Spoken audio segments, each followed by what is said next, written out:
In the shadowed halls of Ashford Manor, a grandfather clock chimes 13 at midnight, heralding the death of Sir Henry Ashford, his face frozen in terror. Was it a curse or a cunning murder?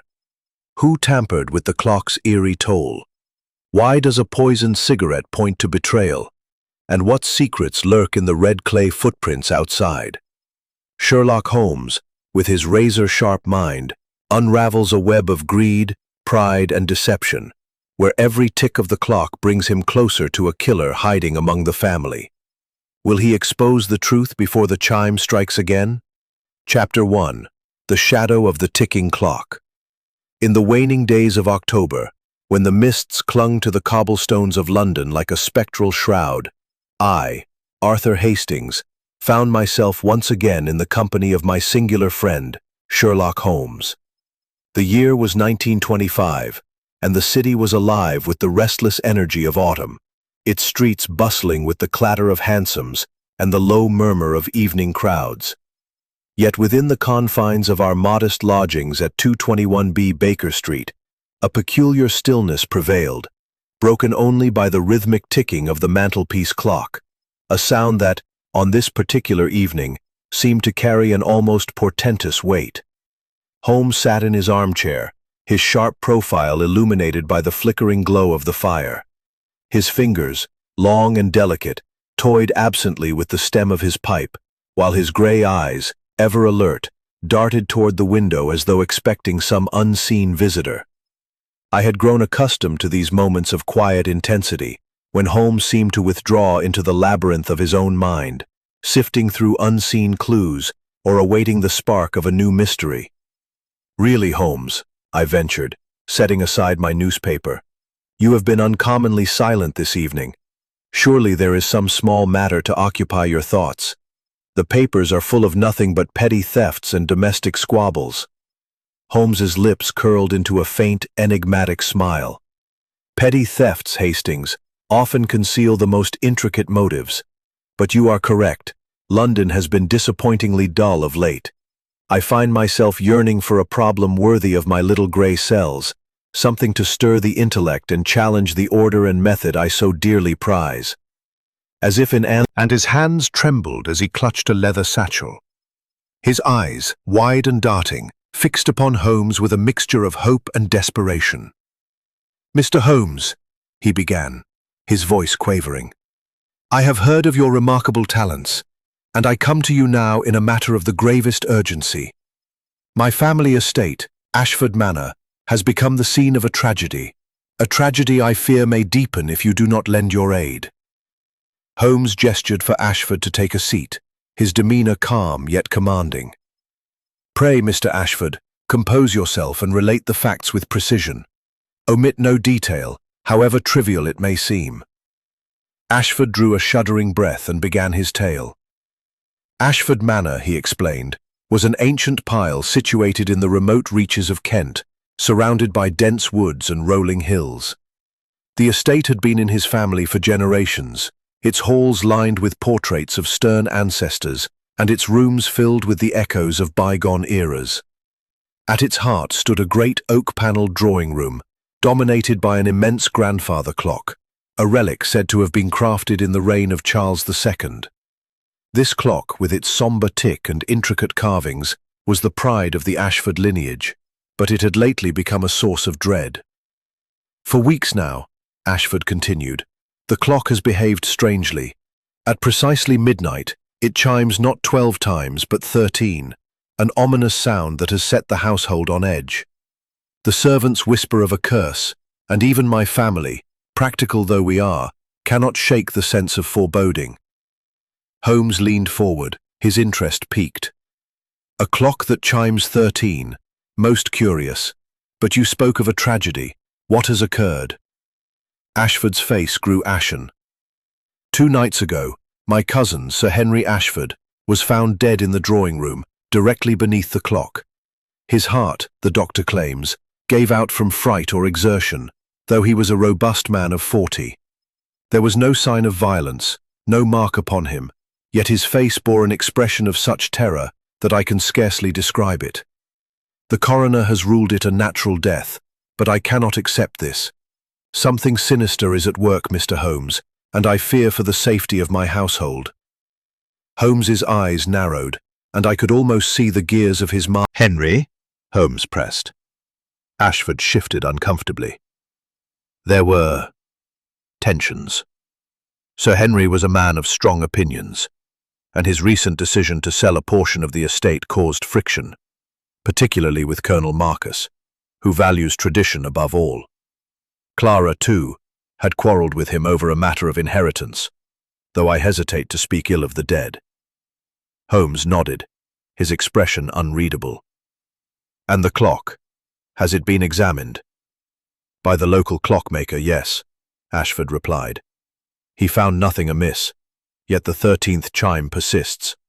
It is as though the clock itself is warning us, or mocking us."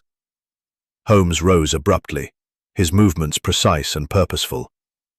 "Hastings, pack a bag. We depart for Kent at once.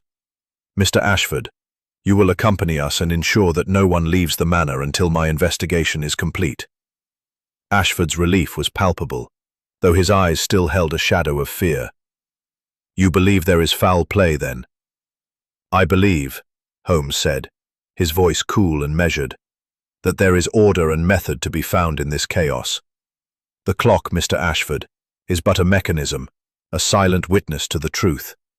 It is the human heart, with its secrets and contradictions, that I shall interrogate." As we prepared to depart, I could not shake the image of that ancient clock, its sombre tick echoing through the halls of Ashford Manor. What secrets did it guard?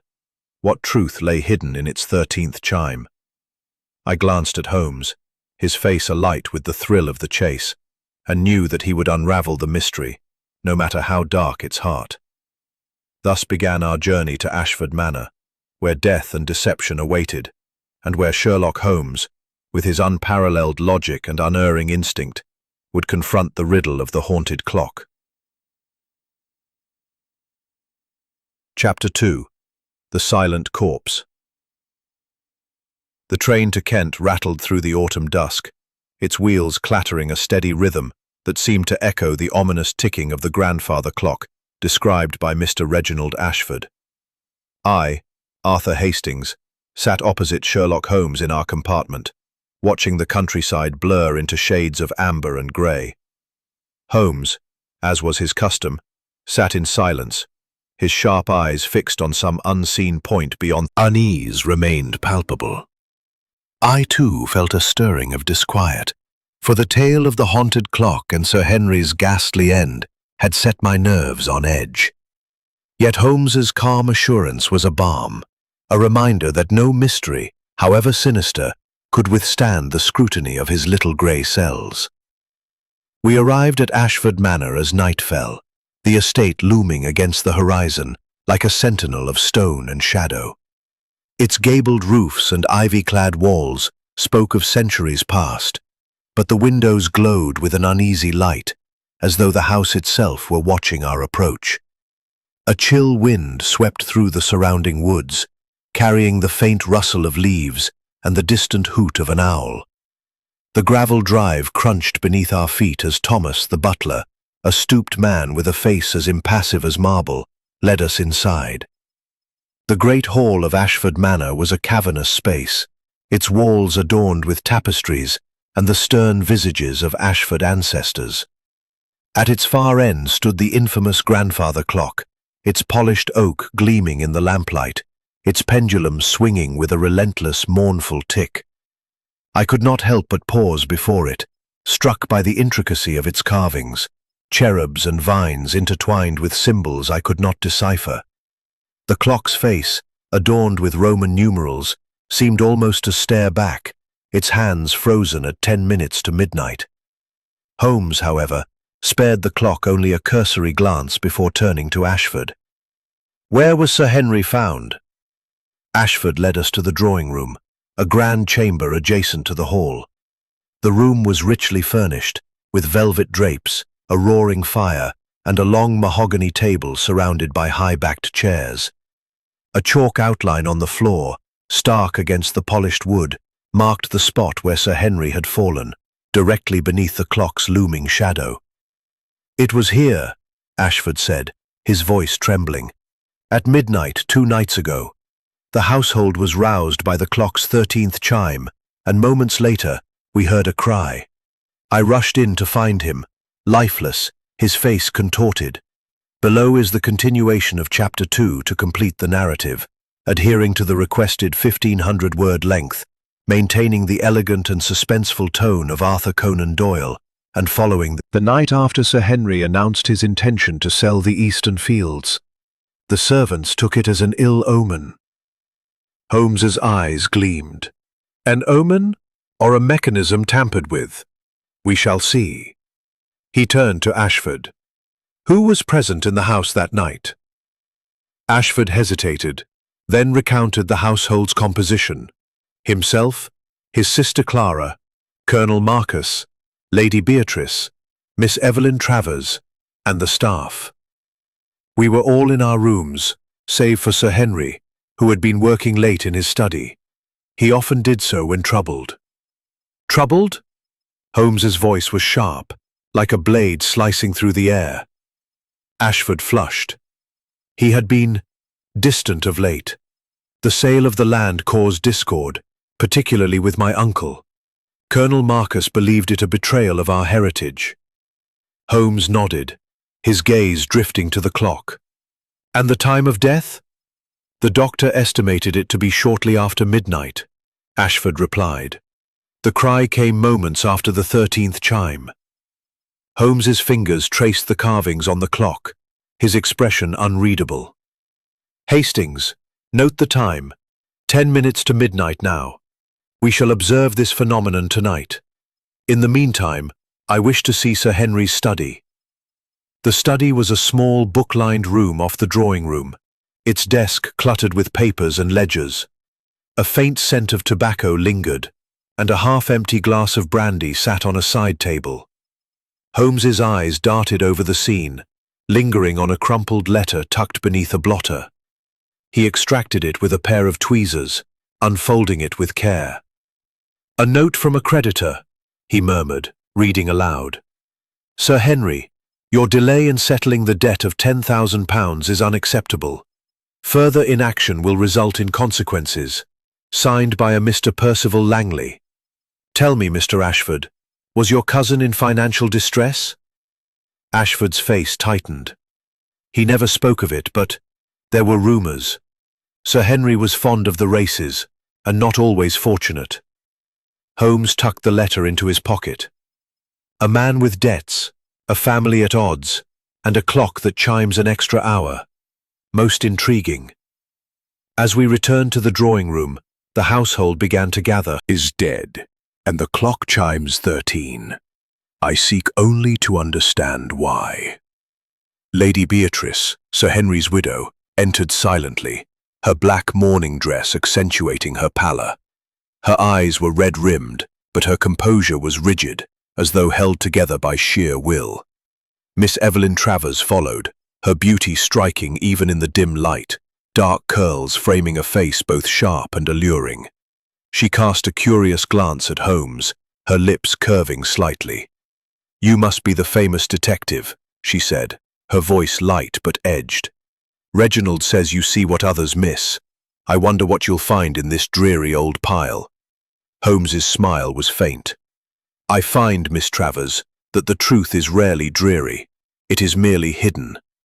As the household assembled, the tension in the room was palpable, a web of unspoken grievances and secrets. Holmes's gaze swept over them, his mind no doubt cataloguing every gesture, every glance. "I shall require statements from each of you," he announced, "every detail of your movements on the night of Sir Henry's death. Hastings, take notes." I produced my notebook, my pen poised, as Holmes began his interrogations. Reginald recounted retiring to bed at 11, hearing the chime and cry from his room upstairs. Clara claimed to have been reading in her chamber, too far to hear anything until the servants' commotion woke her. Colonel Marcus admitted to a heated argument with Sir Henry earlier that evening, but insisted he was asleep by midnight. Lady Beatrice said she had taken a sleeping draught and heard nothing. Miss Travers, with a coy smile, said she was in the library, lost in a novel, unaware of the tragedy until morning. Holmes listened in silence, his face a mask of polite interest. But I knew that look. His little grey cells were at work, sifting through the alibis, searching for the contradiction that would unravel the mystery. As the clock struck 11, Holmes excused himself to examine it more closely. With a small toolkit, he opened its back, revealing a maze of gears and weights. "A fine mechanism," he murmured. "French, 17th century. Yet something has altered its rhythm." He pointed to a small weight, slightly askew. "This was tampered with, Hastings. Not an accident, but a deliberate act." The household exchanged uneasy glances. "Clarity." Clara gasped, and Lady Beatrice clutched her rosary. Holmes's expression remained impassive, but his eyes gleamed with satisfaction. "There it is," he said softly. "The 13th chime. A signal, perhaps, or a warning. But of what?" As the echo faded, Holmes turned to the household. "No one is to touch this clock until I complete my investigation. Tomorrow I shall examine Sir Henry's body and the grounds. For now I suggest you all retire. The truth, like this clock, keeps its own time." As the household dispersed, I lingered with Holmes.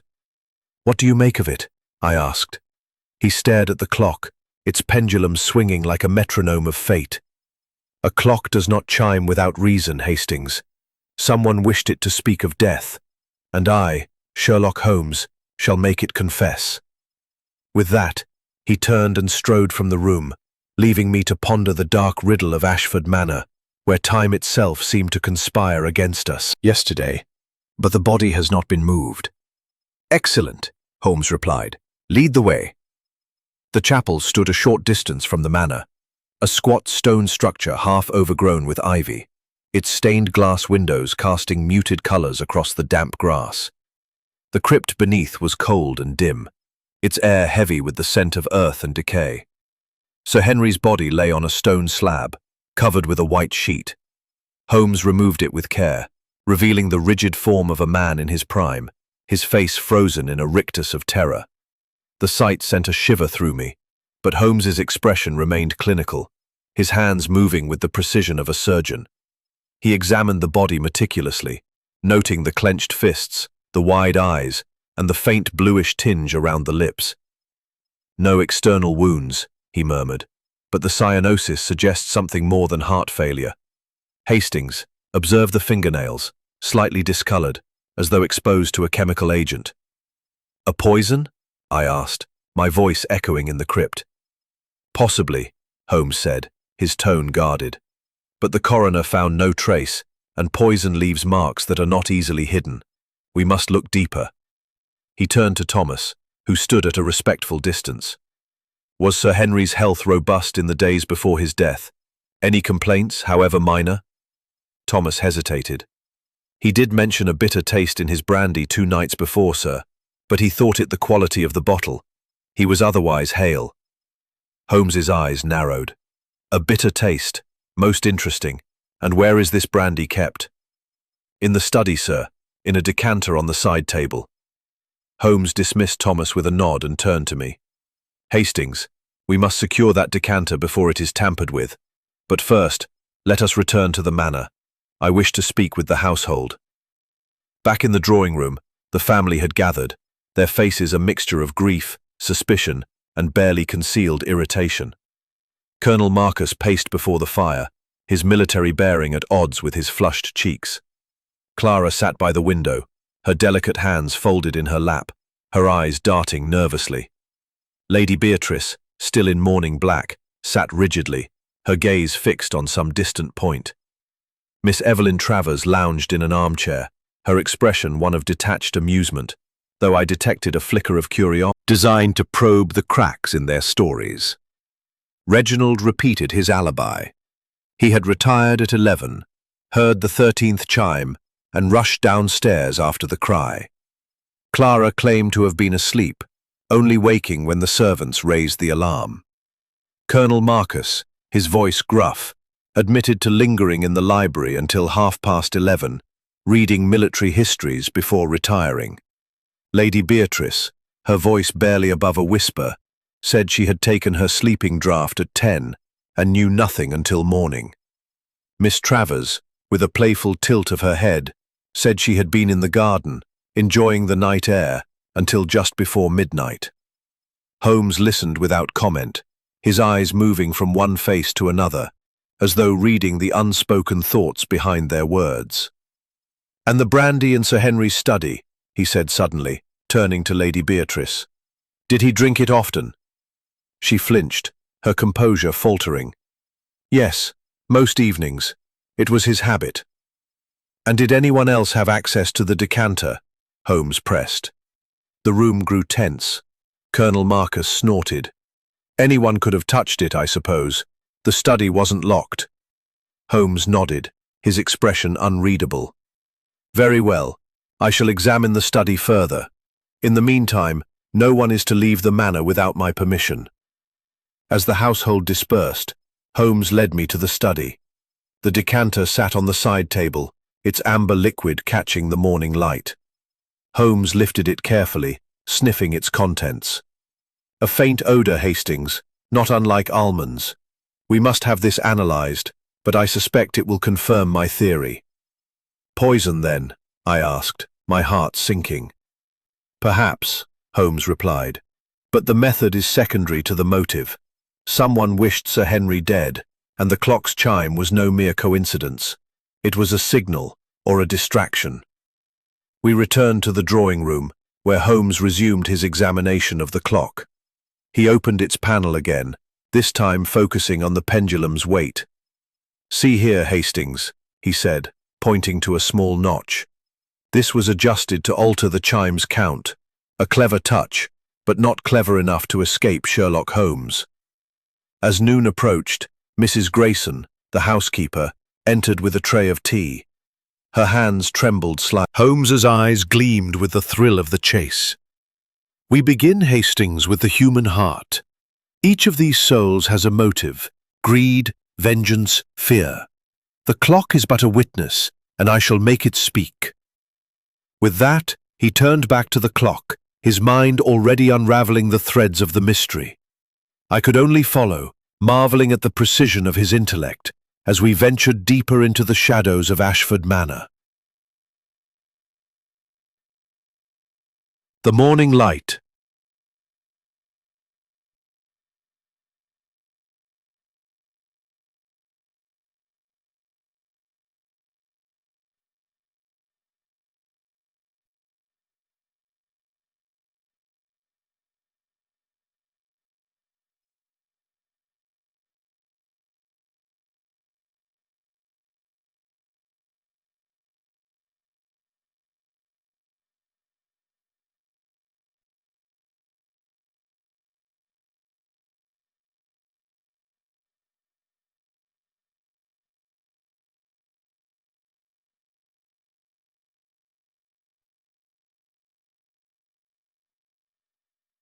Floor, east wing, overlooking the gardens. I was reading when I heard the chime, then a cry. I rushed downstairs and found Henry, as I described. Holmes nodded, his expression unreadable. "And the time between the chime and the cry?" "No more than a minute," Reginald replied. "It was all so sudden." Holmes turned to Clara. "Mademoiselle, you were asleep, you say, until roused by the servants. At what time did you retire?" Clara's voice was barely above a whisper. "Around 10:30. I took a cup of tea to calm my nerves. I heard nothing until the maids woke me." Holmes's eyes narrowed. "Your room is also in the east wing, is it not? Adjacent to your brother's?" "Yes," she murmured, her cheeks flushing. "But the walls are thick. I heard no cry." Holmes moved on to Colonel Marcus, whose impatience was palpable. "Colonel, you were in the library until 11:30. Did you see or hear anything unusual before retiring?" The Colonel's eyes flashed. "Nothing but Henry's stubbornness earlier that evening. We argued about the land sale, again. I went to bed and slept soundly until the commotion." "And your room?" Holmes pressed. "West wing, ground floor," the Colonel snapped, "far from the drawing room." Lady Beatrice was next, her voice steady but strained. I took a sleeping draught at 10, as I told you. My room is in the west wing upstairs. I heard nothing until morning. Holmes's gaze lingered on her, as though probing the depths of her grief. And your husband, did he seem troubled that evening? He was preoccupied, she admitted. He spoke little, but that was not unusual. Finally, Holmes turned to Miss Evelyn Travers, who met his gaze with a faint, provocative smile. Miss Travers, you were in the garden until just before midnight. A curious hour for a stroll, non? Evelyn shrugged, her tone light. I find the night air refreshing, Mr. Holmes. I returned to the house just before the clock struck 12, then went to my room in the east wing. Alone? Holmes asked, his voice deceptively casual. Her smile widened. Quite alone, unless you count the stars. Holmes's lips twitched, but he said nothing more. Instead, he turned to the servants, who stood at the room's edge. Mrs. Grayson, the housekeeper, confirmed she had... I shall discover.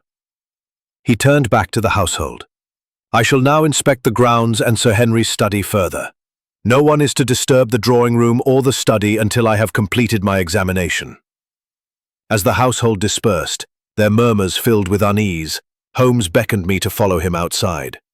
The manor's gardens were a labyrinth of hedges and rose bushes, their colours muted by the overcast sky. Holmes moved with purpose, his eyes scanning the ground near the drawing room's French doors, which opened onto a stone terrace. Here, Hastings, he said, pointing to a faint impression in the soil. A footprint, fresh and deep. A man's boot, size 10, I estimate. It was made recently, perhaps the night of the murder. Murder? I exclaimed. You're certain now? Holmes's gaze was steely. The signs are unmistakable. The bluish tinge on Sir Henry's nails, the bitter taste in his brandy, the tampered clock, all point to a deliberate act. But the footprint suggests an outsider, or someone within posing as one. We returned to the study, where Holmes examined the decanter with renewed focus. He produced a small vial and carefully poured a sample of the brandy, sealing it with a cork. This must be sent to London for analysis, he said. If it contains what I suspect, we are dealing with a poisoner of considerable cunning. As we left the study, Miss Evelyn Travers appeared in the hallway, her expression curious. Mr. Holmes, have you found your villain yet? Holmes regarded her with a faint smile. Not yet, mademoiselle, but the net is tightening. The truth, like a good clock, cannot be rushed. She laughed softly, but her eyes held a flicker of unease. You're a dangerous man, Mr. Holmes. I hope you're as clever as they say. Holmes inclined his head. I am, Miss Travers, and I never fail. As she walked away, I turned to Holmes. She's bold, isn't she? Do you suspect her? I suspect everyone, Hastings, he replied, his voice low. Each has a motive: Reginald's debts, Clara's inheritance, the Colonel's pride, Lady Beatrice's grief, Evelyn's secrets. The clock's chime is but a piece of the puzzle. We must find how it fits.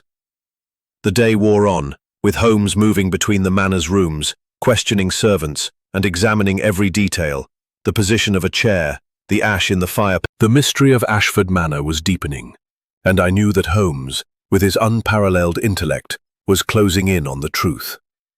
Chapter 5. The Red Herrings. The second morning at Ashford Manor dawned with a damp chill that seeped through the ancient stone walls, as though the house itself were reluctant to yield its secrets. I, Arthur Hastings, found Sherlock Holmes already at work in the drawing-room, his lean figure silhouetted against the grey light filtering through the tall windows. The grandfather clock, with its sombre tick and intricate carvings, stood like a sentinel over the scene, its presence a constant reminder of the mystery we had come to unravel. Holmes's eyes were fixed on a small notebook in his hand, his lips pursed in thought, and I knew his little grey cells were weaving the threads of the case into a pattern only he could yet discern. "Good morning, Hastings," he said without looking up, his voice crisp and precise. "I trust you slept well, despite the shadows of this house." "Fitfully, I confess," I replied, taking a seat near the fire. "That 13th chime haunts my dreams. Have you made progress?" Holmes's smile was faint but sharp.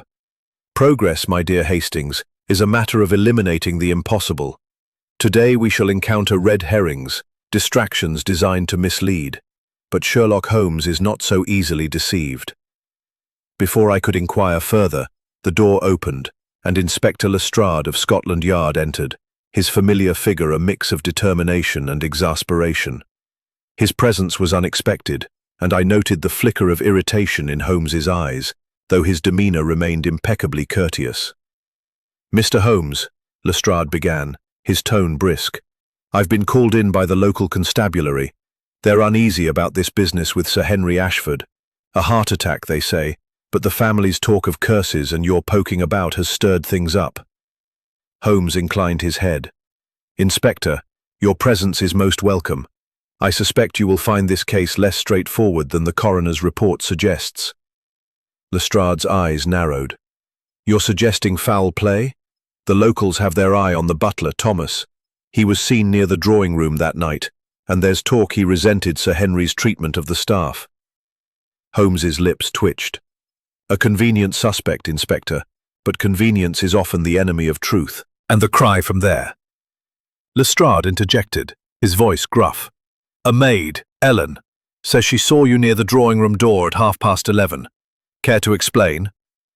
Thomas's composure faltered, his hands clenching. "Ellen must be mistaken, sir. I was in my room by then."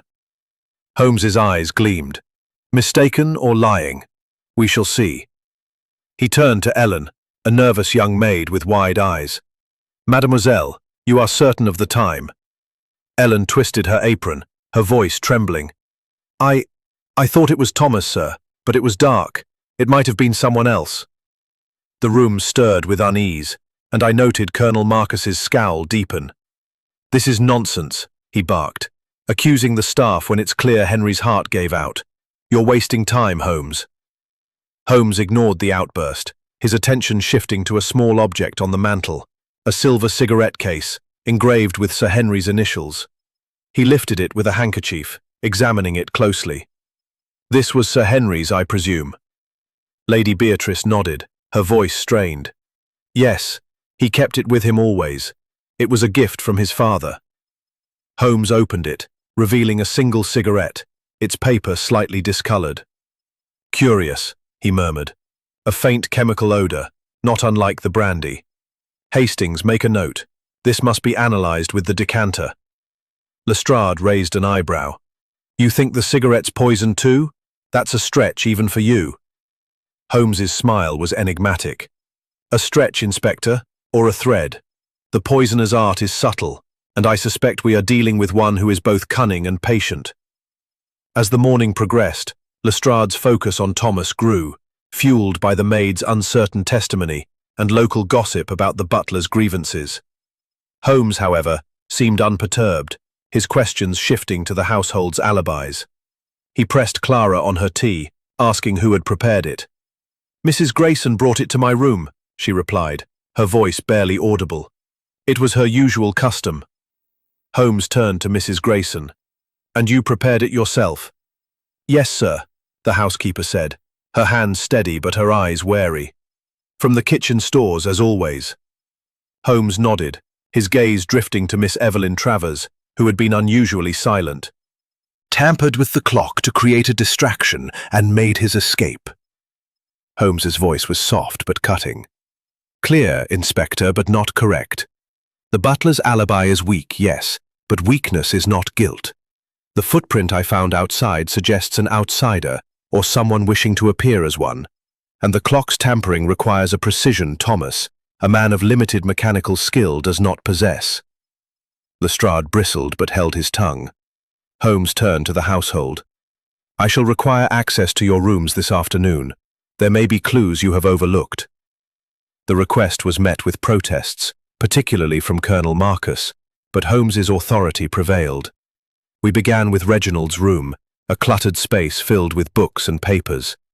Holmes examined a ledger on the desk, his eyes narrowing at a series of entries detailing loans from Percival Langley, the creditor whose letter we had found.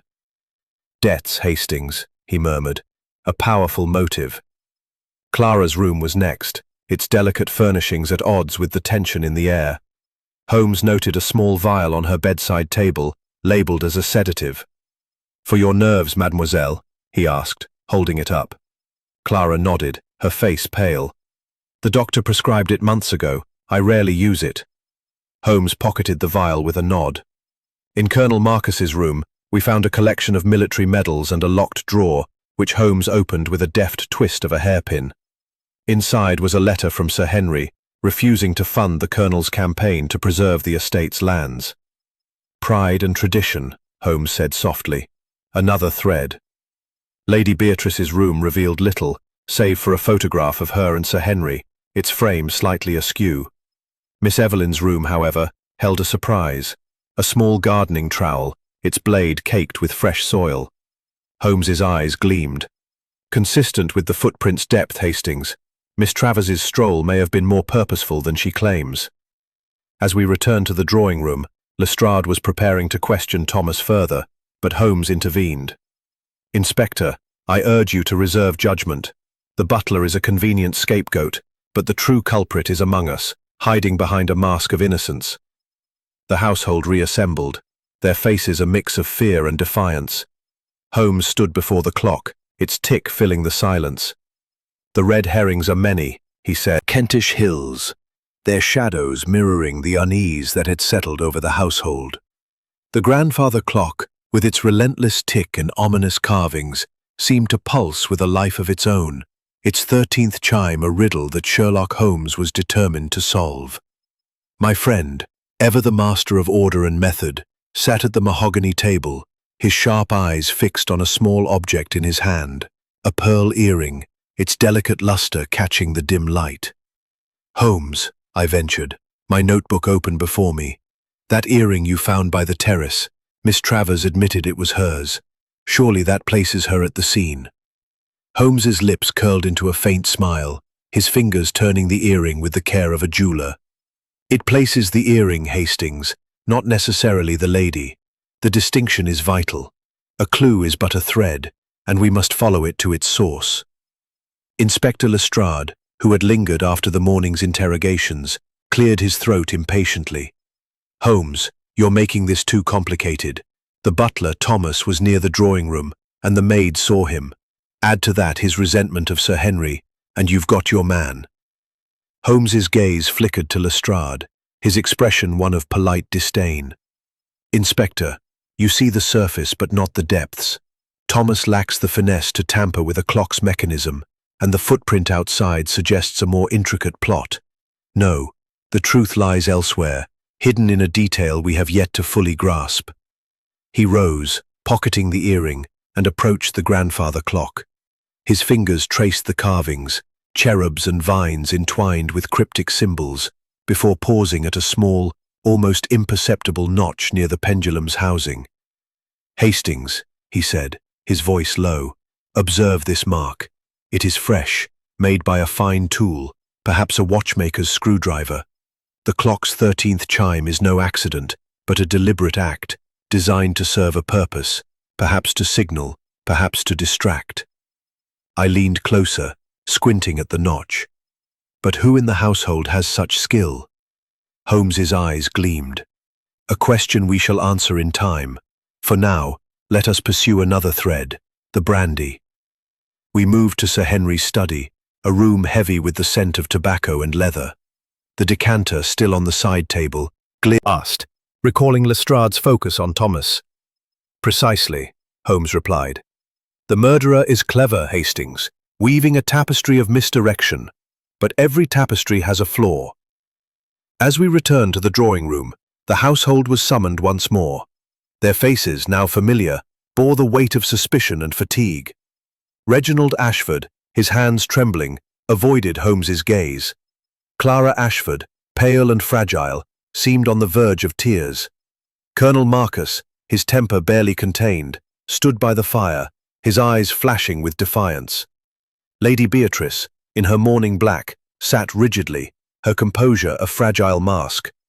Miss Evelyn Travers, ever enigmatic, met Holmes's scrutiny with a faint smile, her dark curls framing a face that betrayed nothing.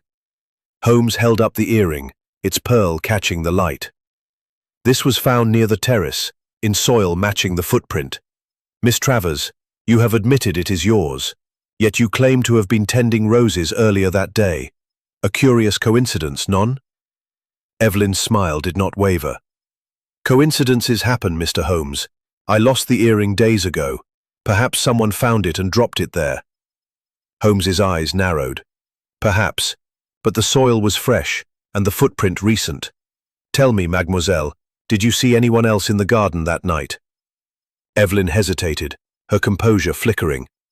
No one, as I said, only shadows. Holmes turned to the others. And you, Colonel Marcus, you were in the library until 11:30. Did you hear anything unusual, perhaps footsteps on the terrace? The colonel's face reddened. I heard nothing but the wind. You're grasping at straws, Holmes. Holmes's smile was unyielding. Straws, Colonel, or threads. Let us consider another detail, the cigarette case. He produced the silver case, its single cigarette discolored. This, too, bears a faint chemical odor. Sir Henry smoked regularly, did he not, Lady Beatrice? Lady Beatrice nodded, her voice strained. Yes, it was his habit after dinner. And who had access to this case? Holmes pressed. Anyone, I suppose, she replied. He often left it on the mantel. Holmes's gaze swept the room, lingering on each face. A poisoned cigarette, a tampered clock, a footprint in the garden. These have been indoors. Another contradiction. As the interrogations continued, Holmes's questions grew sharper, probing the alibis for inconsistencies. He asked Mrs. Grayson about the kitchen stores, noting that cyanide, though rare, could be derived from certain cleaning agents. The housekeeper's hands trembled as she insisted all supplies were accounted for. Thomas, still under Lestrade's scrutiny, maintained his innocence, his voice steady, but his eyes wary. Holmes's attention returned to the clock, where he examined the pendulum's weight once more. This notch, he said, pointing to the mark, required precision, not the work of a servant, but of someone with knowledge, perhaps of clocks, perhaps of something more. As evening approached, Holmes announced his intention to observe the clock at midnight again. The chime is a signal, he said, addressing the household. Tonight, we shall listen closely. The room emptied, leaving Holmes and me alone. What do you make of it? I asked. The earring, the cigarette, the notch, where do they lead? Holmes's eyes gleamed with the thrill of the chase. To the truth, Hastings. The murderer believes they have outwitted us, but they have overlooked one thing, the method of Sherlock Holmes. As the clock ticked toward midnight, I felt a chill, knowing that each chime brought us closer to the heart of the mystery, and that Holmes's relentless logic would soon unravel the secrets of Ashford Manor. The twilight that descended upon Ashford Manor carried with it a deepening sense of unease, as though the very walls of the ancient house conspired to conceal the truth. I, Arthur Hastings, stood by the drawing-room's great fireplace, its flames casting flickering shadows that danced across the oak-panelled walls. The grandfather clock, with its relentless tick and somber presence, seemed to watch us all, its carved cherubs frozen in silent judgment. Sherlock Holmes, ever the master of order and method, paced before it, his grey eyes alight with the intensity of a man closing in on his quarry. The discoveries of the day, the rose petal, the pearl earring, the tampered clock, had tightened the web of suspicion around the household, and I could sense the strain in their guarded glances and terse words. Holmes, however, was undeterred, his mind sifting through military bearing rigid, glowered at Holmes, his patience clearly frayed. Lady Beatrice, in her mourning black, maintained her stoic silence, though her hands betrayed a faint tremble. Miss Evelyn Travers, ever enigmatic, leaned back in her chair, her dark eyes flickering with a mix of amusement and defiance. Holmes stood before them, his voice calm yet piercing. Ladies and gentlemen, the threads of this mystery are beginning to form a pattern. A rose petal, an earring, a footprint. These are not mere trifles, but signposts to the truth. Yet truth is elusive when clouded by deception. I ask you now, who among you has withheld a vital fact? The room fell silent, save for the clock's steady tick. Colonel Marcus broke the stillness with a snort. "This is absurd, Holmes. You're chasing shadows when the answer is plain.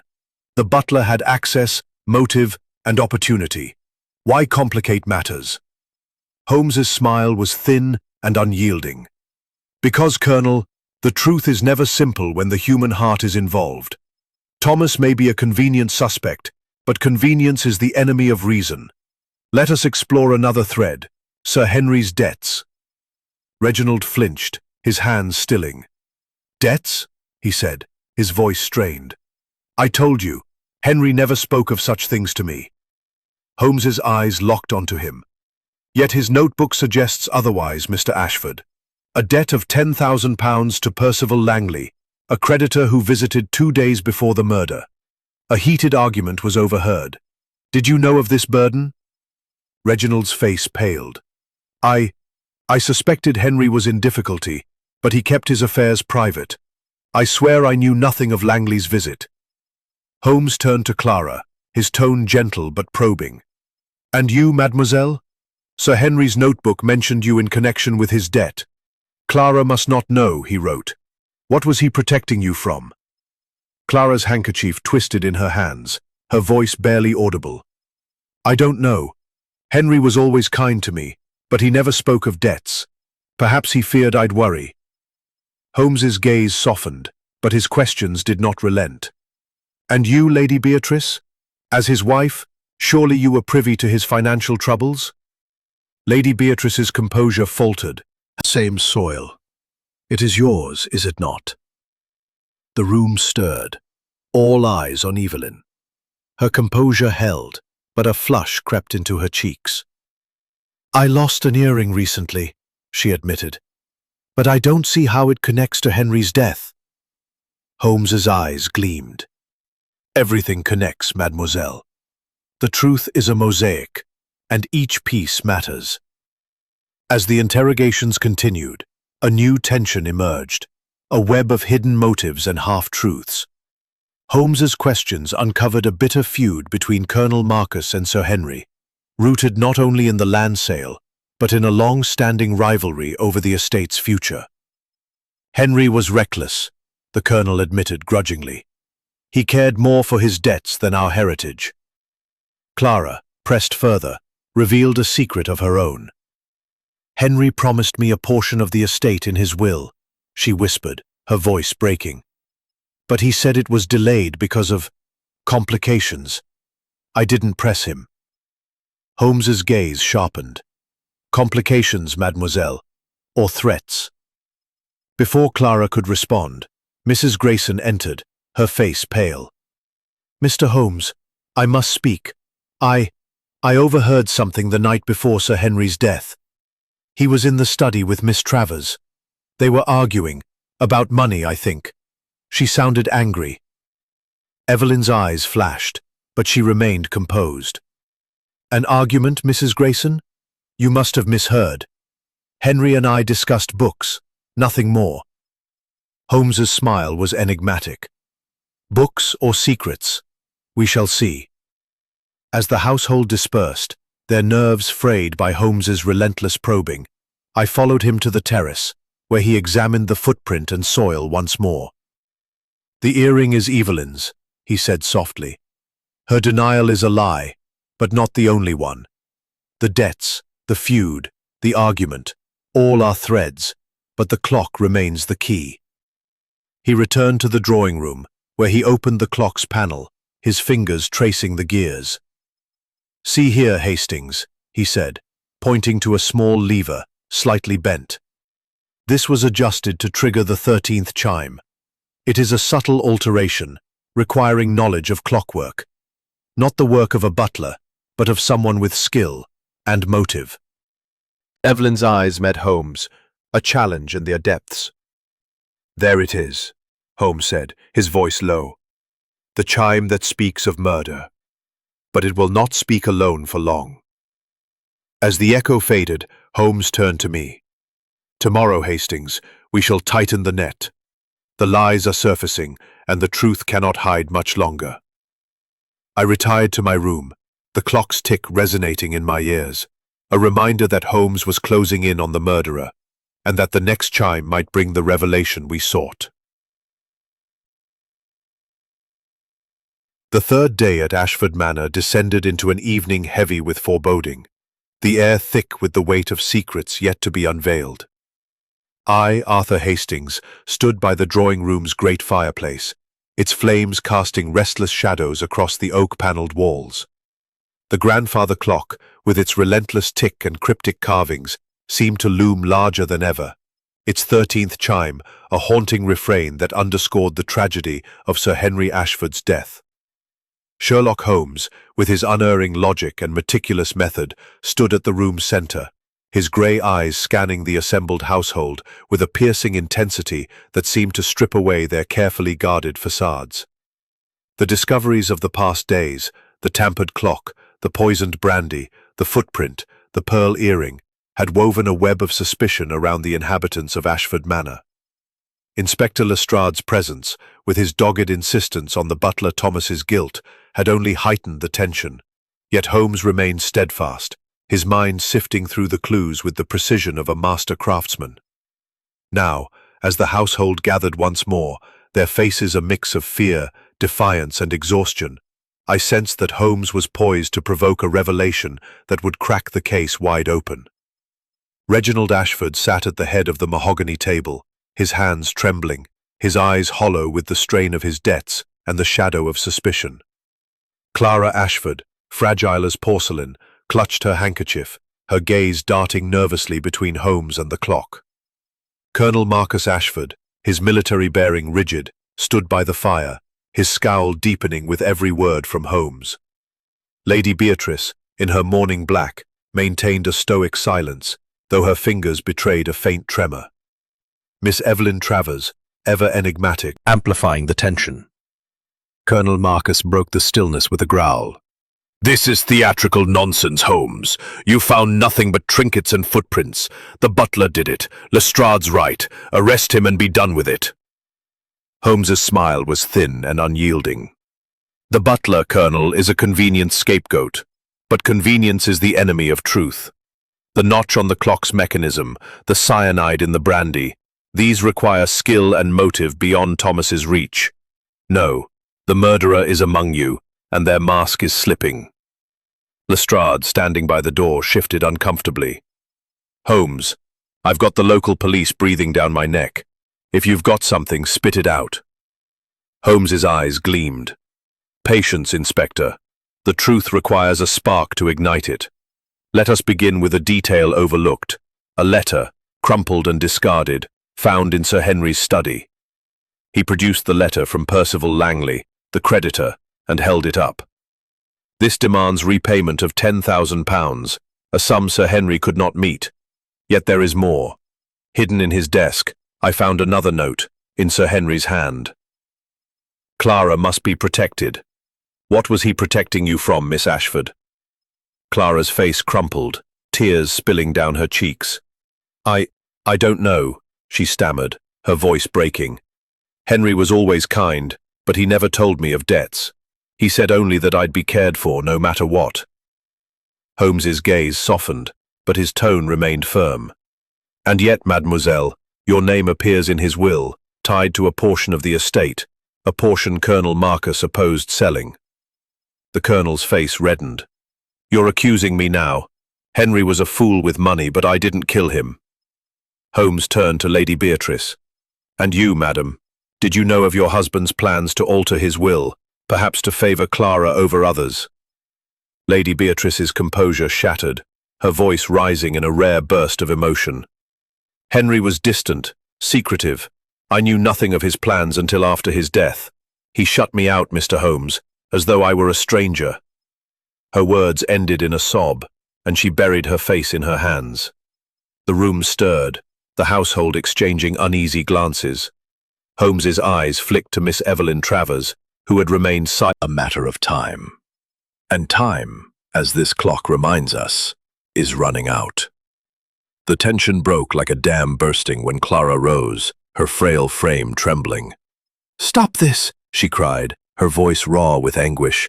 "I can't bear it. Henry was trying to help me, not hurt anyone. He told me he'd found a way to settle his debts, but it meant selling the land. He said someone was threatening him, someone close.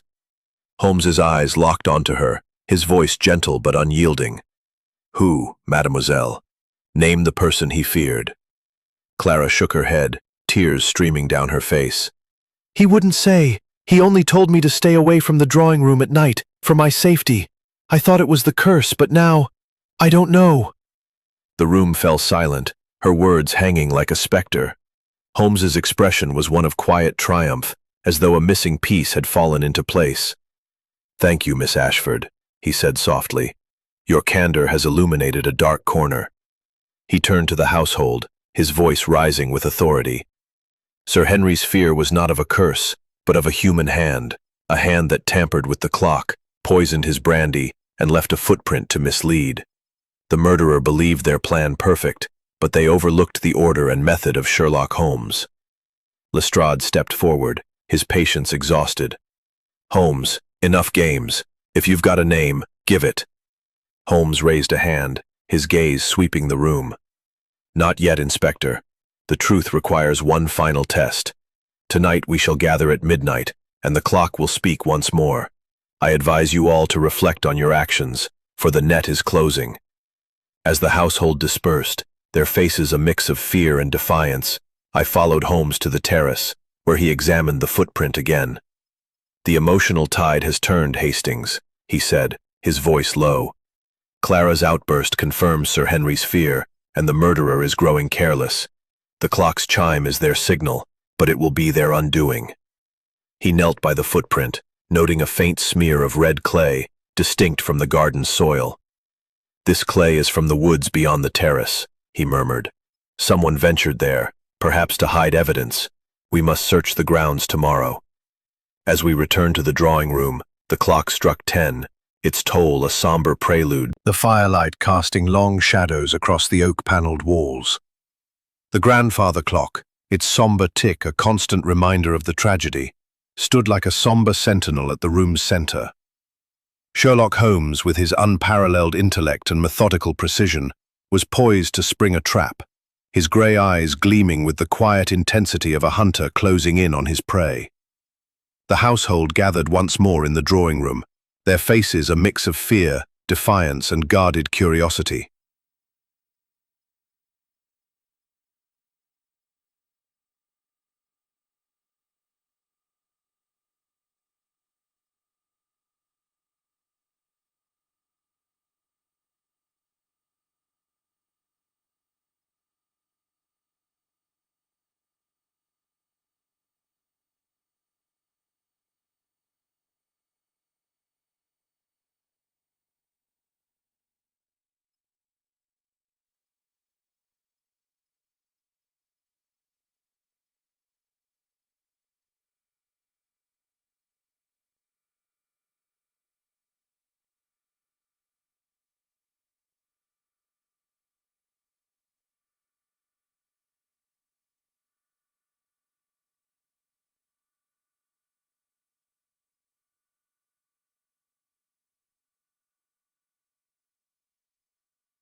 quiet triumph. Dark, Roslyn, New York, 12590. Dread, a trap cunningly woven. It is a trap, Hastings, and I shall make it so. Holmes turned to me, his voice low but cutting through the tension with the precision of a surgeon's scalpel. The truth is a delicate thing, Hastings, easily obscured by a well-laid trap. A poisoner, a cunning manipulator of time itself, someone who tampered with the clock to create an air of supernatural dread. It is a trap. Apologies for the confusion, but I must correct a detail in the provided artifact. The correct artifact ID for this chapter is 4FBEB621C5604B849B3216CF368AB9EE to maintain continuity with the previous chapters. Below is Chapter 9, The Trap, continuing the narrative seamlessly, adhering to the 1,500-word minimum, and preserving the elegant, psychologically rich tone of Arthur Conan Doyle's classic Sherlock Holmes stories. Chapter 10, The Reveal.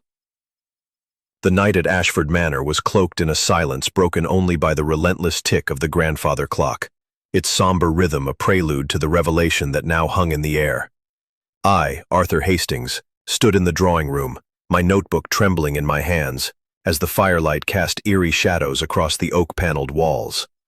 Sherlock Holmes, with his unparalleled intellect and meticulous method, stood before the assembled household, his gray eyes gleaming with the quiet triumph of a man who had unraveled the darkest of riddles. The tension from the previous night's trap, when Holmes had baited the murderer with a false claim about the brandy decanter, lingered like a specter, and now, as midnight approached, the truth was poised to emerge. The household gathered in a semicircle, their faces a tableau of fear, defiance, and resignation. Reginald Ashford, his pallor betraying his sleepless nights, clutched the arms of his chair. Clara Ashford, fragile and tear-stained, huddled close to her brother, her eyes fixed on the clock. Colonel Marcus Ashford, his military bearing rigid, stood by the fire, his scowl a mask for his unease. Lady Beatrice, in her mourning black, sat with rigid composure, though her hands trembled in her lap. Miss Evelyn Travers, her usual poise strained, met Holmes's gaze with a flicker of defiance. Inspector Lestrade, ever the skeptic, Beneath this clock, his face contorted in terror, his nails tinged with cyanosis. The coroner called it a heart attack, but I suspected poison, cyanide to be precise, administered not through the brandy, but through a more subtle means. He produced the silver cigarette case, its single cigarette discolored. This case, found on the mantel, bears traces of cyanide. Sir Henry smoked it that night, unaware it was laced with poison.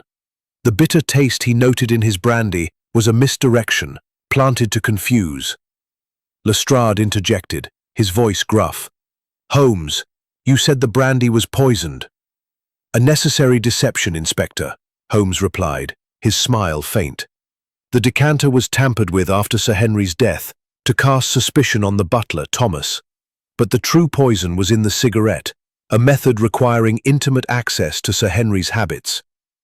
Holmes turned to the clock, its pendulum swinging relentlessly. The 13th chime was no accident, but a signal, a distraction to ensure the household was roused, masking the murderer's movements. The notch on the pendulum's weight, made with a watchmaker's precision, required skill and knowledge, not the work of a servant, but of someone educated in mechanics. Colonel Marcus's face reddened. "This is absurd, Holmes. You're accusing one of us without proof." Holmes's eyes gleamed. "Proof, Colonel, is in the details. Let us consider the footprint in the garden, laced with red clay from the woods. It matches the soil on Miss Travers's trowel, and her pearl earring was found nearby. Yet Miss Travers is not the murderer. Her role was to mislead, perhaps unwittingly." Evelyn's eyes widened, her composure faltering. "I told you, I lost that earring days ago." Holmes nodded. "Indeed, mademoiselle, but someone placed it there, knowing it would implicate you. The same person who argued with Sir Henry about money, as Mrs. Grayson overheard. The same person who knew of his debts and feared the consequences." He turned to Reginald Ashford, whose hands trembled violently. "Mr. Ashford, your debts mirror Sir Henry's, tied to the same creditor, Percival Langley. Sir Henry's notebook revealed his plan to sell the eastern fields to settle his debts, a plan you opposed, fearing it would ruin your own financial schemes. Gloves hidden in the library. He produced a pair of men's gloves, stained with red clay, and held them up. These belonged to Colonel Marcus Ashford. The colonel's face flushed with rage. "What is this, Holmes? You dare accuse me?" Holmes's voice was calm but relentless. "You, Colonel, opposed Sir Henry's land sale, believing it a betrayal of your heritage. You argued with him that night, as witnesses confirm. You have knowledge of mechanics, from your military engineering days, sufficient to tamper with the clock. You poisoned the cigarette, knowing Sir Henry's habit, and planted the earring to implicate Miss Travers. The footprint was your error, left when you hid the gloves in the woods." The colonel's fists clenched, his voice a growl. "You have no proof." Holmes held up a small tool, a watchmaker's screwdriver, found in the colonel's room. "This matches the notch on the clock, and the gloves, stained with clay, place you at the scene. You killed Sir Henry to preserve the estate, believing it your duty." The room erupted in chaos. Clara screamed, Reginald lunged to his feet, and Lady Beatrice gasped, her composure shattered. Lestrade stepped forward, his handcuffs ready, as Colonel Marcus roared in protest. Holmes raised a hand, silencing them. "The trap was set, Colonel, and you betrayed yourself. Last night, when I mentioned the brandy's analysis, you glanced at the cigarette case, a telltale sign of guilt." The colonel's defiance crumbled, his shoulders sagging. I couldn't let him destroy our legacy," he muttered. "He was selling our birthright for his debts." Holmes's voice was cold. "And so you destroyed him. Justice, Colonel, is not yours to dispense." Lestrade handcuffed the colonel, who was led away, his head bowed. The household sat in stunned silence, the clock's tick filling the void. Holmes turned to me, his expression weary but satisfied. "The riddle is solved, Hastings. The clock has spoken." As the household dispersed, their faces etched with shock, I marveled at Holmes's genius, knowing the truth had been won through his relentless logic and unerring method. The morning after the dramatic revelation in the drawing room of Ashford Manor dawned with a stillness that seemed almost unnatural, as though the ancient house, relieved of its burden of secrets, had Holmes sat in an armchair by the fire, his lean frame relaxed yet alert, his grey eyes fixed on the flickering flames. His pipe, unlit, rested in his hand, a rare sign of repose in a man whose mind was ever active. The weight of the case, though resolved, seemed to linger in the air, and I sensed that Holmes, as was his custom, was reflecting on the deeper truths uncovered by his investigation. "Holmes," I ventured, breaking the silence, "you were magnificent last night. The way you pieced together the clues, the cigarette, the clock, the gloves, it was nothing short of genius. But how did you know it was the colonel?" Holmes's lips curled into a faint smile, his gaze still on the fire. "The human heart, Hastings, is a labyrinth of motives, but it leaves traces for those who know where to look. The colonel's pride, his obsession with the Ashford legacy, was his undoing. The clues, the tampered clock, the poisoned cigarette, the red clay, were but signposts to his guilt. It was his glance at the cigarette case, when I mentioned the brandy, that confirmed it. The little grey cells, my friend, see what others miss."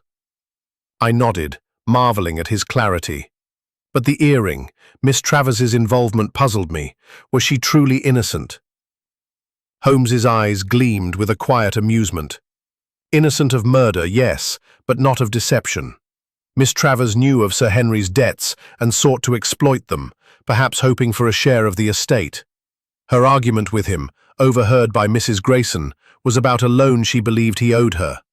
The earring was a plant, placed by the colonel to cast suspicion on her. She is clever, Hastings, but not as clever as she thinks." I glanced at the clock, its pendulum now swinging with a regular, unremarkable rhythm. "And the 13th chime?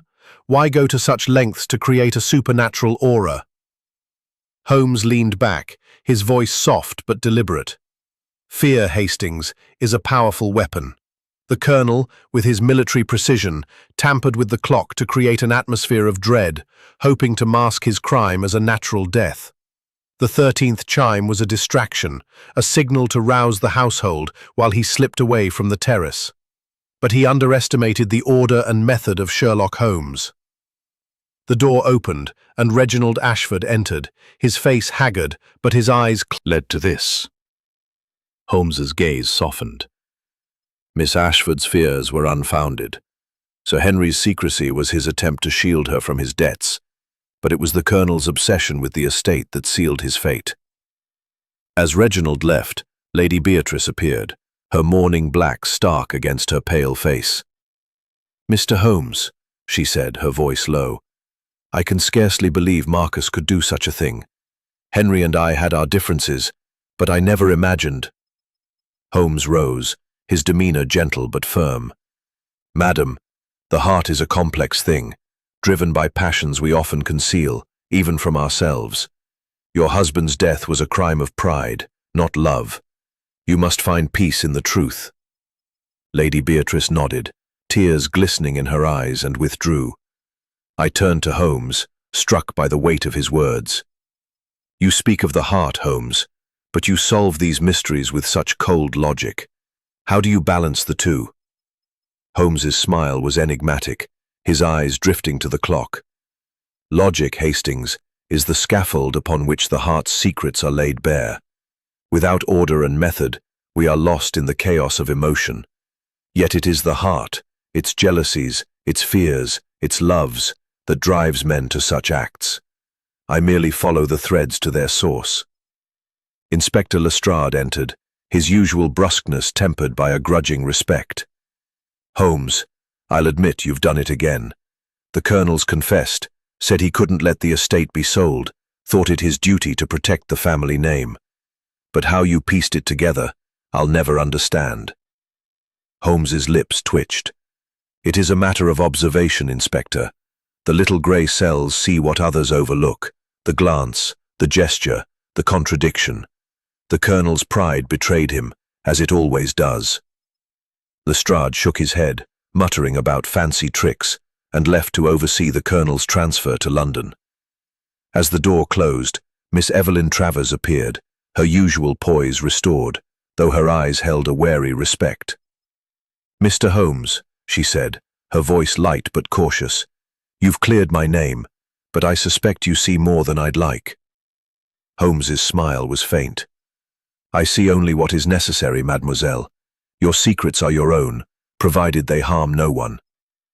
Household, though shaken, was beginning to heal, the shadow of the 13th chime lifted by the truth.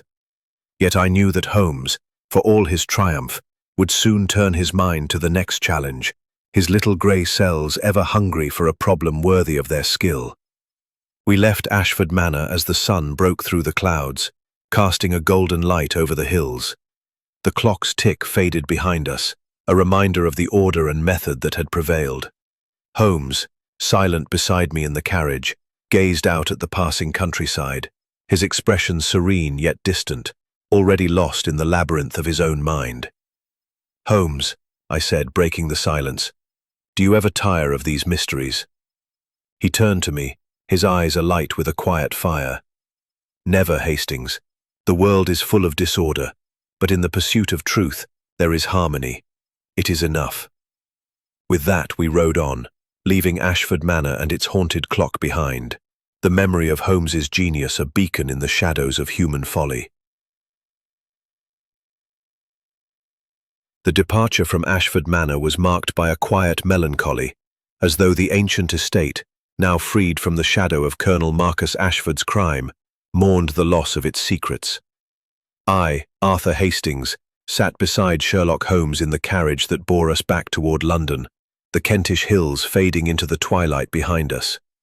The grandfather clock, its 13th chime silenced by Holmes's deft intervention, lingered in my mind as a symbol of the order he had restored. Yet, as was often the case with my singular friend, the resolution of one mystery seemed only to stir his restless intellect toward the next.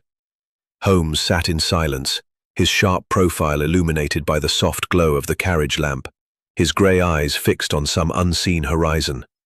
His pipe, a constant companion, remained unlit, a sign that his thoughts were turned inward, sifting through the intricacies of the case just concluded.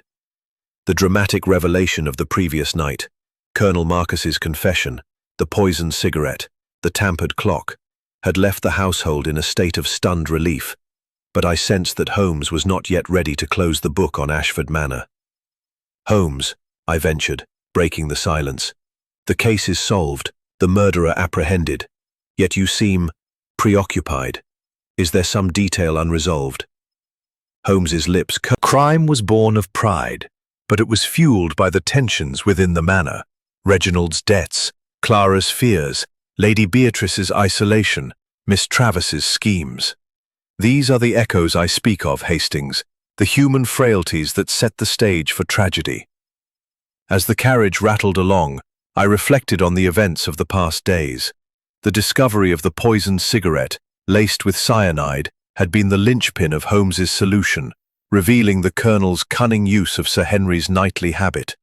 The tampered clock, with its deliberate notch to trigger the 13th chime, had served as both a distraction and a psychological weapon, amplifying the household's fear. The red clay on the Colonel's gloves, matching the footprint in the garden, had sealed his fate, a careless error that Holmes's meticulous eye had seized upon. "Holmes," I said, "the Colonel's confession was damning, but what of Miss Travers? Her earring, her argument with Sir Henry, could she have been more involved than you let on?" Holmes's smile was enigmatic. "Miss Travers is a creature of ambition, Hastings, but not of murder. Her earring was indeed planted by the Colonel to cast suspicion, a crude attempt to divert attention. Her argument with Sir Henry, overheard by Mrs. Grayson, was about a loan, a promise unfulfilled, which she hoped to leverage for her own gain. She is clever, but her role was peripheral, a distraction in the murderer's design." I nodded, though my mind lingered on the household's complex web of motives. And Clara? Her fear that Sir Henry's death was her fault. It was heartbreaking. Holmes's expression softened, a rare flicker of empathy crossing his features. Clara Ashford is a soul caught in the crossfire of her family's ambitions. Sir Henry's note, "Clara must be protected," was not about her guilt, but his fear that his financial ruin would leave her vulnerable. The Colonel exploited that fear, believing his act preserved the estate for all, including Clara. A tragic miscalculation. The carriage slowed as we approached a small inn, where we would rest before continuing to London. As we disembarked, the inn's cosy warmth offered a stark contrast to the chill of Ashford Manor. Over a modest supper, Holmes's demeanour remained reflective, his words measured as he spoke of the case. "The clock, Hastings," he said, sipping his inner curse. "Fear is a powerful ally to a murderer, Hastings. It clouds the mind, obscures the truth. But the little grey cells, they see through the fog." As we finished our meal, a telegram arrived from Inspector Lestrade, confirming that Colonel Marcus had been taken to London for trial. The message was brief, but its tone carried a grudging respect for Holmes's methods. "He'll hang for it, I wager," Lestrade wrote, "though I'll never understand how you saw it so clearly." Holmes folded the telegram, his expression unreadable. "Lestrade sees the surface, Hastings, but not the depths. The truth is not in the act of murder, but in the why, the motives that drive men to such extremes. The Colonel's pride was his prison, long before the law took him." We retired to our rooms, the inn's quiet a balm after the tension of Ashford Manor. Yet, as I lay in bed, the memory of the clock's tick lingered, a reminder of the fragility of order in the face of human passion. Holmes had solved the riddle, but his words about the echoes of truth stayed with me. The Ashfords, though freed from the shadow of the 13th chime, would carry the scars of betrayal and loss. The next morning, as we prepared to board the train to London, I found Holmes standing by the platform, his gaze fixed on the horizon. "Holmes," I said, "you've restored justice, but you seem unsatisfied." He turned to me, his smile faint but genuine. "Justice, Hastings, is but one part of the equation. The human heart, with its contradictions and desires, is the true puzzle. Each case teaches us something new about its workings, and that, my friend, is why I continue. As the train whistle sounded, we boarded, leaving the echoes of Ashford Manor behind. The case of the haunted clock was closed, but I knew that Holmes's restless mind was already seeking the next challenge, the next thread to unravel in the vast tapestry of human nature. Chapter 13. The Shadow Lifted. The train to London rattled through the Kentish countryside, its steady rhythm a stark contrast to the oppressive tick of the grandfather clock that had haunted Ashford Manor. I, Arthur Hastings, sat opposite Sherlock Holmes, my mind still reeling from the dramatic resolution of the case. The arrest of Colonel Marcus Ashford, unmasked as the murder investigation, the poisoned cigarette, the tampered clock, the red clay gloves, rested in my lap, a testament to Holmes's genius. Yet as we journeyed back to the bustle of London, I sensed a quiet restlessness in my friend, a sign that his mind, though satisfied with the resolution, was not yet at rest. "Holmes," I ventured, breaking the silence, "the case is closed, the murderer confessed, yet you seem contemplative. Is there some aspect of the affair that troubles you?" Holmes's lips curled into a faint, enigmatic smile, his gaze still fixed on the passing landscape. "Trouble, Hastings? No, the case is resolved, the truth laid bare. But every mystery, once solved, leaves behind a residue, a glimpse into the human soul that lingers long after the handcuffs are applied. The Ashfords, with their pride and secrets, are a study in the frailties that drive men to such extremes." I nodded, recalling the strained faces of the household, Reginald's desperation, Clara's fear, Lady Beatrice's grief, Miss Travers's cunning. The Colonel's motive, preserving the estate's legacy, seemed so noble to him, yet so tragic. "Precisely," Holmes said, his voice low but deliberate. "Pride, Hastings, is a double-edged sword. It can inspire great deeds or lead to ruin. Colonel Marcus believed he was saving the Ashford name, but in his zeal he destroyed it. The clock's 13th chime was his attempt to cloak murder in superstition, but the truth, as always, could not be hidden from Sherlock Holmes." I glanced at my notebook, its pages a chronicle of the clues that had led to the Colonel's downfall. The cigarette laced with cyanide, the notch on the clock's pendulum, the gloves stained with red clay, each was a thread you wove into a tapestry of guilt. But how did you know the Colonel was skilled enough to tamper with the clock? Holmes's eyes gleamed with a quiet satisfaction. His military background, Hastings. As an engineer in the Royal Artillery, he would have studied mechanics, including the precise workings of timepieces. The notch on the pendulum required a watchmaker's skill, a detail that ruled out the servants and pointed to someone with specialized knowledge.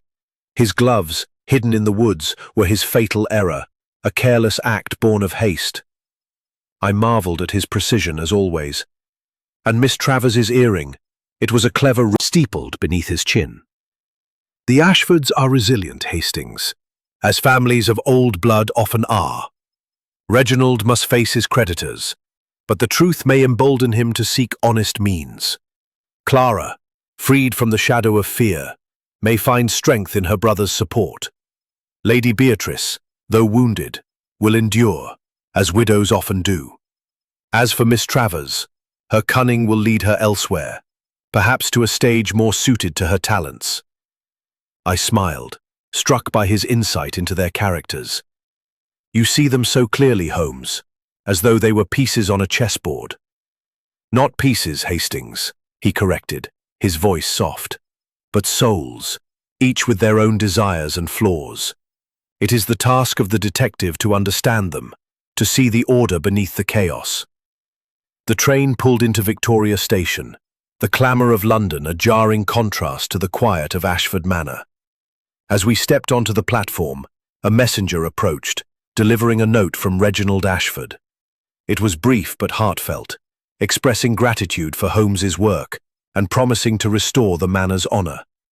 Enclosed was a small token, a silver pocket watch, engraved with the Ashford crest. Holmes examined it with a faint smile.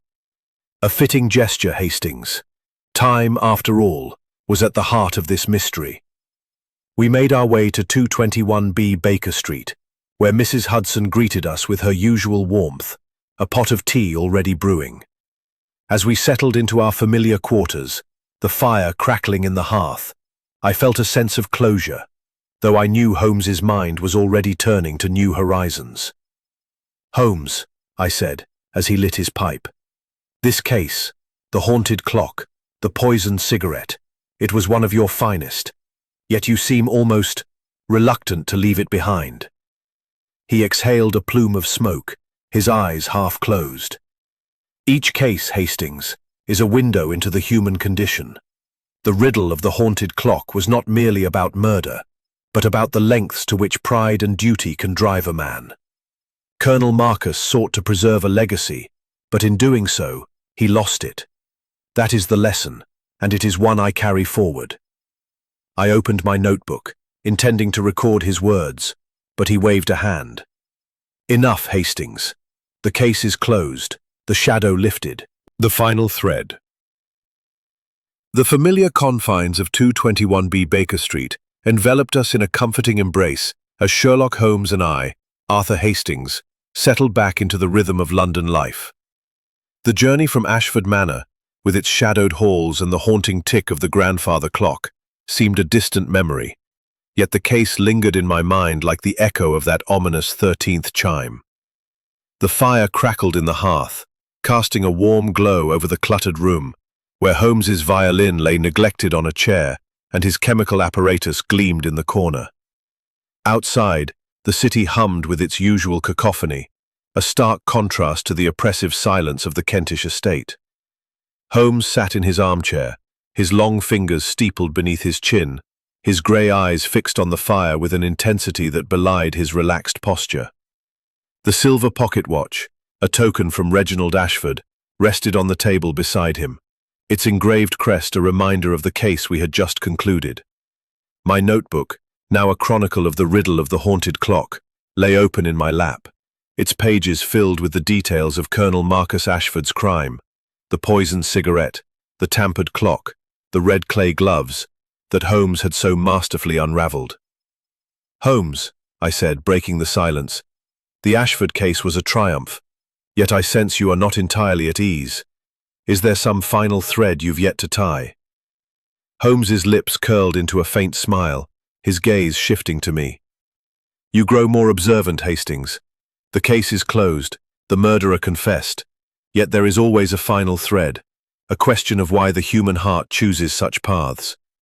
Colonel Marcus's pride was his downfall, but what drove him to such extremes? That is the puzzle that lingers." I leaned forward, intrigued. "You mean his motive? He confessed it was to preserve the estate's legacy." Holmes nodded, his voice low and deliberate. "Indeed, but motives are rarely singular. Pride, yes, but also fear. Fear of losing control, of seeing the Ashford name diminished. It is a fear shared by many in that household, each in their own way. Reginald's debts, Clara's fragility, Lady Beatrice's isolation, Miss Travers's ambition, all were threads in the tapestry of this tragedy." I glanced at the pocket watch. She remarked, setting the tray down. "I hope that dreadful clock business hasn't troubled you too much." Holmes smiled, a rare warmth in his expression. "Not at all, Mrs. Hudson. The clock has been silenced and justice served, but I thank you for your concern." As she withdrew, a knock at the door announced an unexpected visitor, Miss Evelyn Travers, her dark curls framed by a stylish hat, her eyes sharp with a mix of curiosity and defiance. Her arrival was a surprise, and I noted Holmes's raised eyebrow as he gestured for her to enter. "Miss Travers," he said, his voice polite but probing, "to what do we owe this visit?" She took a seat, her composure as calculated as ever. "Mr. Holmes, I've come to thank you, and to clear the air. You suspected me, didn't you? Because of the earring, the argument with Henry." Holmes's smile was enigmatic. "Suspicion, mademoiselle, is the detective's trade. Your earring was a plant, your argument a distraction. But you were not without motive. Tell me, what did you seek from Sir Henry?" Evelyn's lips tightened, but she met his gaze. "Alone, as I said. I have Ambitions, Mr. Holmes, beyond the confines of Ashford Manor. Henry promised to help, but his debts made it impossible. I was angry, yes, but I didn't kill him. Holmes nodded, his eyes never leaving hers. I know, mademoiselle. Your guilt was one of greed, not murder. The colonel used your ambition to his advantage, placing the earring to cast suspicion. But you are free now to pursue your path. Wisely, I hope. Evelyn's smile was faint but genuine. You see too much, Mr. Holmes. I'll take my leave of Kent and its shadows. Perhaps London will suit me better. As she departed, I turned to Holmes, intrigued. She's a curious one, isn't she? Do you think she'll stay out of trouble? Holmes chuckled softly. Miss Travers is a creature of cunning, Hastings. She will find her way, but whether it leads to trouble or triumph, only time will tell. The afternoon passed in quiet reflection, with Holmes turning to his violin, its mournful notes filling the room. The melody, slow and haunting, seemed to echo the case, the weight of betrayal, the fragility of trust. I opened my notebook, intending to record his thoughts, but he waved a hand. No more hope, a sign that the family was beginning to heal. Holmes read it with a nod, then set it aside. The Ashfords will endure, he said, his voice soft. They are a family of resilience, despite their flaws. The shadow of the clock has lifted, and they must now face the future. I closed my notebook, struck by the finality of his words. The case of the haunted clock had been a study in human nature, pride, greed, fear, and loyalty, all woven into a single act of murder. Holmes had unraveled it with his unerring logic, yet his reflections revealed a deeper understanding of the heart's complexities. As the fire burned low, Holmes lit his pipe, the smoke curling upward like a final thread of the mystery. The world is full of puzzles, Hastings, he said, his eyes half closed. Each case is a lesson, a glimpse into the chaos of the soul, and we, with our little grey cells, must bring order to it all. I smiled, knowing that this moment of peace would be fleeting, that London's streets would soon call with another mystery. For now, though, we sat in companionable silence, the memory of Ashford Manor fading into the night, its secrets laid bare by the genius of Sherlock Holmes. Chapter 15. A New Dawn. The familiar bustle of 221B Baker Street had resumed its comforting rhythm, the clatter of London's streets filtering through the windows as a counterpoint to the quiet introspection that had followed our return from Ashford Manor. I, Arthur Hastings, sat by the fire, my notebook now closed, its pages a testament to the intricate mystery of the haunted clock and Sherlock Holmes's masterful unravelling of it. The silver pocket watch, a gift from Reginald Ashford, ticked softly on the mantel, its steady rhythm a gentle reminder of the order restored to a house once shadowed by murder. Holmes, seated opposite me, was engrossed in a chemical experiment, his long fingers manipulating a pipette with the precision of a conductor, his grey eyes focused yet distant, as though his mind were already turning toward a new puzzle. The case of Ashford Manor, with its poisoned cigarette, tampered clock, and red clay gloves, had been a triumph of Holmes's method, exposing Colonel Marcus Ashford's pride-driven crime. Yet, as was often the case with my singular friend, the resolution of one mystery only sharpened his appetite for the next. The visit from Miss Evelyn Travers, his pipette, his gaze shifting to the fire, where the flames danced with a restless energy. The Ashfords, Hastings, are like any family bound by tradition, resilient, yet marked by their wounds. Reginald's debts will test him, but the truth has given him a chance to rebuild. Clara, fragile though she is, may find strength in her role at the manor. Lady Beatrice will carry her grief, but time heals even the deepest cuts. As for Miss Travers, her ambitions will lead her far from Kent, for better or worse. I nodded, struck by his insight. And the clock? Its silence must be a relief to them. Holmes's lips curled into a faint smile. The clock, Hastings, was but a tool, a symbol of the Ashfords' obsession with legacy. Its 13th chime was a fiction, crafted by Colonel Marcus to cloak his crime in fear. Now it keeps time as it should, a reminder that order prevails over chaos. As he spoke, Mrs. Hudson entered with the Morning Post, her expression one of mild curiosity. "A letter from Kent, Mr. Holmes," she said, handing him an envelope. "It's from Miss Clara Ashford." Holmes opened it with his usual precision, his eyes scanning the delicate handwriting. "Most interesting," he murmured, passing it to me. The letter was brief but heartfelt, expressing gratitude for Holmes's work and describing a tentative renewal at the manor. Clara wrote of her decision to take on the estate's management, guided by Reginald, who had begun negotiations with creditors to secure their future. She mentioned a memorial for Sir Henry, a quiet gesture to honor his memory, and a hope that the manor could become a place of healing rather than sorrow. "She's stronger than she seems," I remarked, folding the letter. "To step into such a role after all that's happened, it's remarkable." Holmes nodded, his expression thoughtful. "Strength, Hastings, often lies beneath the surface, revealed only in adversity. Clara Ashford has found hers, and the manor may yet thrive under her care." I glanced at the pocket watch, its tick a faint echo of the grandfather clock. "Do you think the memory of the 13th chime will ever fade for them?" Holmes's eyes gleamed with a quiet intensity.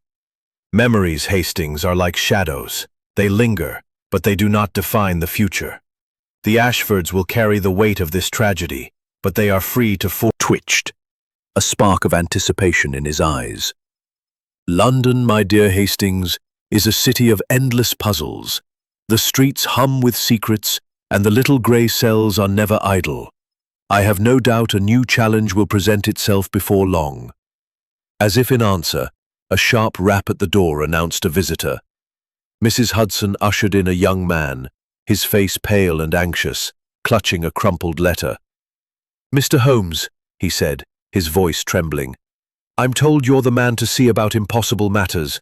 My brother, he's vanished, and there's talk of a strange cipher left in his rooms."